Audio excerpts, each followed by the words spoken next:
What is it with the left and hating Israel? Now, in Britain, we've already seen a former Labor leader there suspended from his party for not cracking down on anti-Semitism in his ranks. And here in Australia, Labor last March, a month ago, decided at its national convention to officially recognise as soon as possible in government a Palestinian state, even though the Palestinian territories next to Israel are split between two rival factions, one that sponsors terrorists and the other, Hamas, that actually are terrorists and promising to destroy Israel. Today, more of the same. Former Labor Foreign Minister Bob Carr has written to Labor members claiming Israel runs an apartheid state, Jews versus Muslims, and suggesting a boycott of goods made by Israeli settlements in the occupied West Bank.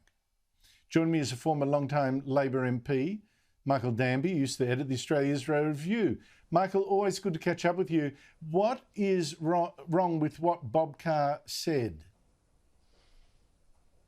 Well, it's he's been empowered by, as you said, by this national conference to take it a bridge further. He's diverting public attention from other foreign policy issues, which you never hear from him on: Xinjiang, the treatment of the Uighurs there, Hong Kong, the aggression against Taiwan. So it's both an elevation of this issue even further, and it's a diversion from issues which, as part of the pro-Beijing New South Wales Labor Party, he doesn't want to the public to focus on. I think it's a disgrace. Well, what about his claims, Andrew, Israel practices apartheid? Israel practices apartheid. We need a boycott of goods in these illegal settlements, he calls them, in the occupied West Bank. There are Israeli members of the Arab members of the Knesset. The Ra'am party is the crucial factor in who's going to form the coalition. It's an Arab party. There are Israeli Arabs who are members of the Israeli Supreme Court.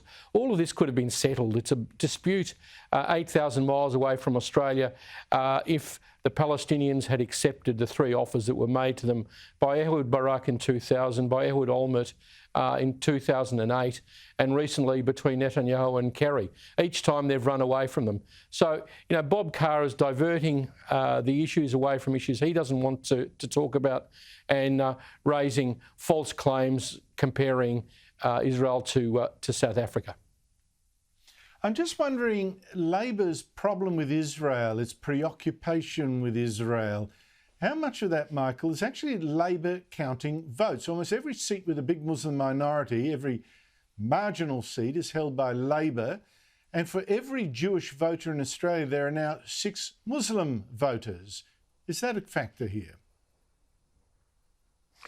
Oh, I'm sure it might be in Bob Carr's mind. The person who he got to assist him with this Kogarah SEC resolution was the well-known Sharket Musselman, who is equally pro-Beijing to Bob Carr, and equally has a sort of Shiite view of the Middle East struggle. Look, these things are far away from Australia. They're a diversion.